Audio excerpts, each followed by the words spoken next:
தோனி தலைமையில் மீண்டும் Chennai super Kings அணி ஐபிஎல் கிரிக்கெட் போட்டியில் களமிறங்க முயன்ற அதன் உரிமையாளரான சீனிவாசன் நம்பிக்கை தெரிவித்துள்ளார். கடந்த 2008ஆம் ஆண்டு முதல் இந்திய அளவில் ஐபிஎல் கிரிக்கெட் போட்டிகள் ஆண்டுதோறும் நடைபெற்று வருகிறது. இதில் சென்னை சூப்பர் கிங்ஸ் என்ற பெயரில் சென்னையை சேர்ந்த கிரிக்கெட் அணி மகேந்திர சிங் தோனி தலைமையில் களமிறங்கி ஆடி வந்தது. இதன் உரிமையாளரான இந்தியா சிமெண்ட் நிறுவனம் உள்ளது. தமிழக அளவில் பெருவாரியாக ரசிகர்களை ஈர்த்துள்ள இந்த கிரிக்கெட் அணி ஐபிஎல் கிரிக்கெட் அரங்கில் தொடர்ச்சியாக பட்டம் வென்று மற்ற ஐபிஎல் கிரிக்கெட் அணிகளை பயமுறுத்தி வந்தது. இந்த நிலையில் 2013ஆம் ஆண்டு ஊழல் புகார் காரணமாக சென்னை சூப்பர் கிங்ஸ் அணி மற்றும் ராஜஸ்தான் ராயல்ஸ் உள்ளிட்ட அணிகளை தடை விதிக்கப்பட்டுள்ளது.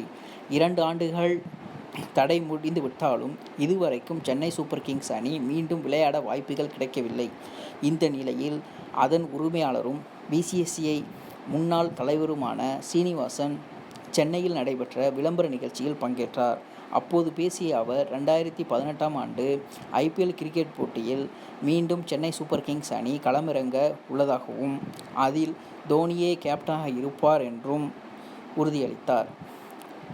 இதுடன் அசுர பலத்துடன் சென்னை சூப்பர் கிங்ஸ் அணி மீண்டும் விளையாட யாராலும் தடுக்க முடியாது என்றார்.